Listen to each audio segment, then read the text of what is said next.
Is it too late to stop our waste from choking our planet?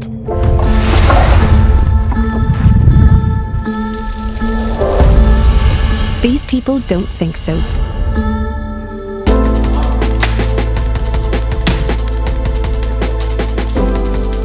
There's been this level of ruthlessness about it, that it doesn't matter what ends up in the waste.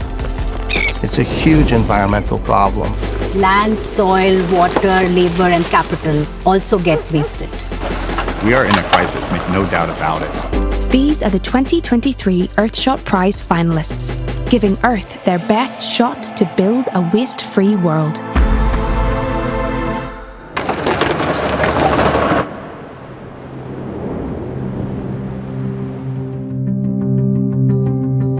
I feel in some way that the universe has been preparing me for this my whole life. Going into the Navy as a very young officer turned me into an environmentalist. I boarded ships smuggling oil out of Iraq against UN sanctions, and that gave me a real appreciation for the geopolitical dynamics of oil, and I got to see the impact of humanity on our oceans. My name is Peter Majeranowski, and I'm the CEO of CIRC. Roughly one garbage truck per second is going to landfill full of clothing around the world.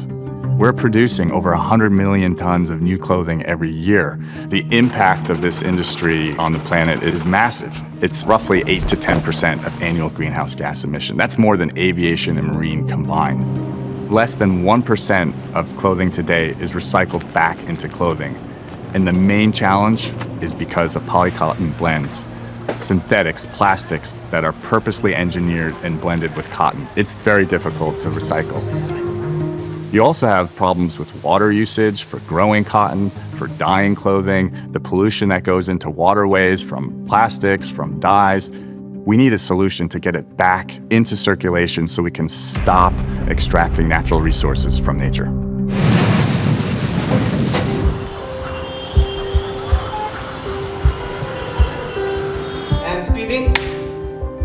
My name is Nidhi Pant. I was born in the Himalayas to a family of farmers. Climate change pushed my family to migrate to Mumbai, where I grew up. India loses food worth $14 billion annually due to storage, handling, transportation, and sometimes just due to the appearance of it. Untimely rains, heat waves, and climate change has led to 30 to 40% of the total harvest of the farmers to be of lower grade. This lower grade produce is cosmetically damaged but nutritionally intact, but leads to a lower price for farmers in the market. Sometimes the cost of transportation as well as harvesting the produce is greater than the value of the produce, thus leading for farmers to throw away the produce and not take it to the market. When the food goes into the landfill, it also emits a lot of greenhouse gases. In the climate crisis, every fraction of degree matters. So every action that makes the world a cleaner and a better place to live matters.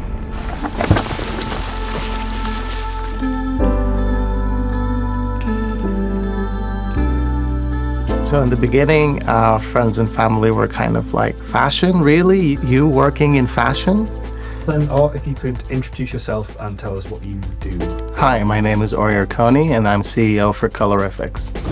In this industry, we're using over 70 highly toxic chemicals, over 30 of which are irretrievable, meaning if they end up in the water, they stay in the water and will end up in the ocean. It was startling to see so many of those chemicals came from textiles and specifically from making color and putting color onto fabric. Our population's increased by roughly a third over the last 25 years, and our consumption of clothing has gone up by 60% per person. So first we need to fix what we're doing wrong, and then we need to fix the damage that what that did. And I think it is possible, but only if people actually get up and do something rather than sit and be sad about it. Our modern way of life makes things easier, cheaper, and more convenient for us. But it also creates a huge amount of waste, and that is destroying the planet. But there are solutions. By changing the way we manufacture, use and recycle products, we can dramatically lower our waste output and help life all over the planet.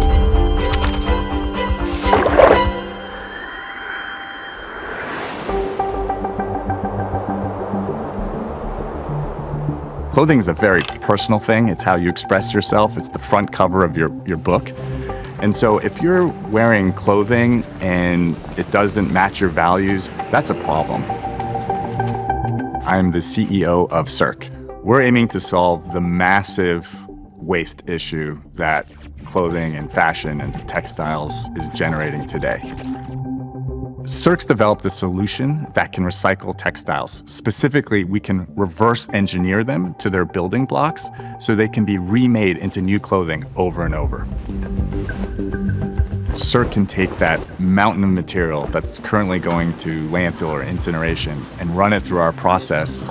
We take that clothing material, we add water, temperature, pressure, some responsible chemistry, and then we essentially liquefy the polyester. And when we do that, we're able to separate it from the cotton. So now we have a liquid polyester stream and the cotton stream. The cotton stream we clean up and regenerate into new yarns. And then from the liquid, we're able to extract and purify those building blocks that traditionally come from oil and gas, and then remake it back into new polyesters. So it can go right back into the beginning of the supply chain. And we can keep using that material over and over so we can stop the extraction and we can stop the waste being burned or buried. We've recycled over 100 tons of waste textiles that was going to the landfill. And that saves 130,000 kilograms of CO2 that would have gone to the atmosphere.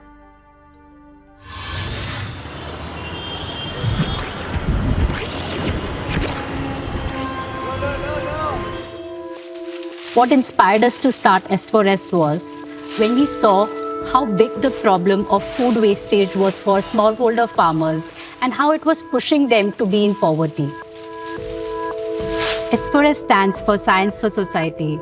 We use scientific knowledge to solve some of the pressing challenges faced by the rural people of India. S4S collects this lower grade produce from smallholder farmers at the village level. The solar conduction dryer uses the power of sun. It uses 3 modes of heat transfer: conduction, convection, and radiation, and dehydrates the produce in 6 to 8 hours.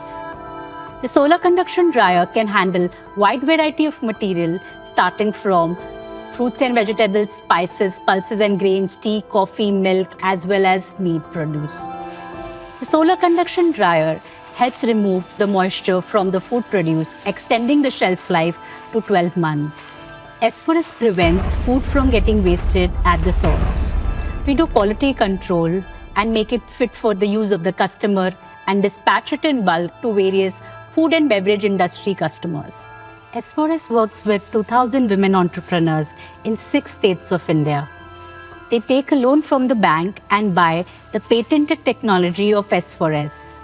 Women are now breadwinners in their family, and it gives them respect at home as well as in the society.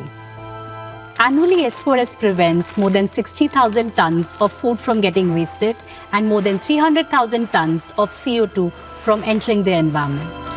The planet benefits from reduced CO2 emissions, and the women benefit from assured additional income.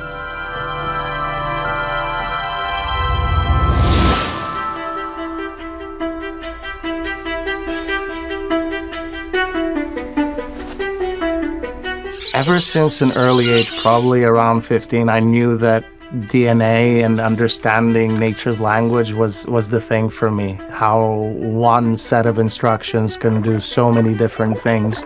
I look at all the color everywhere and think, where does it come from? How is it made? It's really fascinating to see the elegant biochemistry behind it.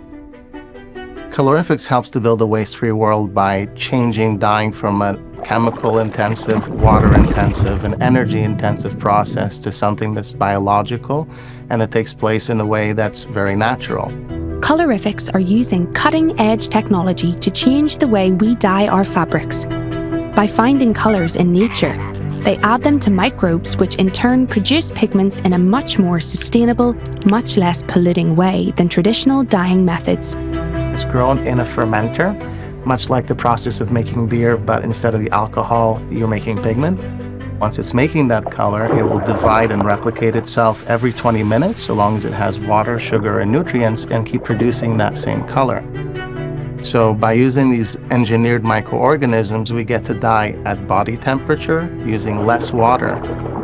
We're saving about 79% on water, almost 50% on energy, and over 30% on CO2 emissions for making the exact same color using the exact same machine in conventional dyeing versus colorifics dyeing. And we see that as quite important.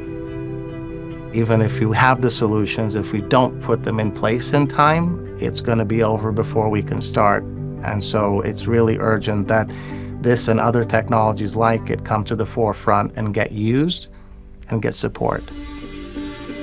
These solutions have the potential to dramatically clean up our world. By our very nature, we will always have an impact on this planet. But it's up to us to change our wasteful practices into positive gains for life on Earth. It's not too late, but we urgently need many more solutions like these if we are to clean up our act and build a waste-free world. The linear way of doing things is not necessary anymore. There's a circular solution that is better, that needs to be implemented now for a waste-free world. My sincere hope and belief is that we can work with nature to accelerate how it recovers. To anyone who thinks it's too late to make a difference, I would like to say that there are many innovative solutions out there and we need to deploy them at a faster rate. And for this, we need your help. We need new systems in place and new technologies so that we can have a waste-free world and a much safer planet.